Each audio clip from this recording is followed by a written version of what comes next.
നീ എന്തിനാ കരയുന്ന കുഞ്ഞെ? മുത്തച്ഛനോട് പറ. എനിക്ക് ആകാശത്തൂടെ പക്ഷികളെ പോലെ പറക്കണം മുത്തശ്ശ.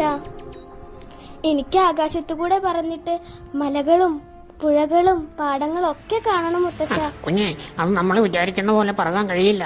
പിന്നെ മാന്ത്രിക കൂടെ മാത്രം വിചാരിച്ചാലേ പറക്കാൻ കഴിയൂ. മാന്ത്രിക കുടയോ? മുത്തശ്ശൻ പറഞ്ഞ മാന്ത്രിക കുട എവിടെയായിരിക്കും? മുത്തശ്ശൻ പറഞ്ഞ മന്ത്രം ചൊല്ലിയാൽ കുട മുന്നിൽ പ്രത്യക്ഷപ്പെടും.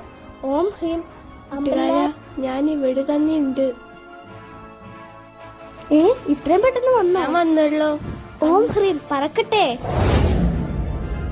പറഞ്ഞിട്ട് എങ്ങനെയുണ്ട് കൂട്ടുകാരാ? ഹിയാ, ഞാൻ ദാ പറന്നു നടക്കുന്നേ. വെള്ളക്കാര ചേട്ടാ, ടാറ്റാ ടാറ്റാ ടാറ്റാ.